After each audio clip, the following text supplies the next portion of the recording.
BJP నాయకులపై ప్రభుత్వ whip ఆది శ్రీనివాస్ ఫైర్ అయ్యారు. బీసీ రిజర్వేషన్ల విషయంలో బీజేపీ ద్వంద్వ వైఖరిని కొనసాగిస్తోందని ఆరోపించారు. బీసీల గొంతు కోసారని కూడా మండిపడ్డారు. సీఎం రేవంత్ రెడ్డి నాయకత్వంలో 42% బీసీ రిజర్వేషన్లు అమలు చేయడానికి ప్రభుత్వం అన్ని ప్రయత్నాలు చేసినప్పటికీ కేంద్ర ప్రభుత్వం అడ్డుకుందని విమర్శించారు. రిజర్వేషన్ విషయంలో బీజేపీ నాయకులు కూడా మాట్లాడడం పట్టపగలు బీసీల గొంతు కోసినటువంటి మీరా మాట్లాడదని చెప్పన్నమాట. సందర్భంగా లక్ష్మణ్ గారు కూడా మా రేవంత్ రెడ్డి గారి పేరు మాట్లాడుతున్నారు.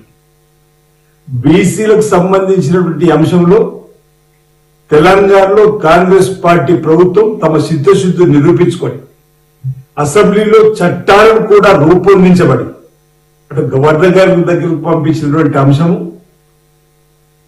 కేంద్ర ప్రభుత్వానికి పంపించిన అంశం ఈరోజు లక్ష్మణ్ గారు మీకు తెలదని అడుగుతా ఉన్నాం. బీజేపీ ఓబీసీ జాతీయ అధ్యక్షులు ఉన్నటువంటి మీరు మన బీసీలకు 42% రిజర్వేషన్ ఇవ్వాలని తెలంగాణ రాష్ట్ర ప్రభుత్వం పంపినటువంటి ఈ బిల్లుని ఆమోదింపజేయడంలో మీ చిత్తశుద్ధిని ఎందుకు ప్రదర్శించలేదని చెప్పనే ప్రశ్న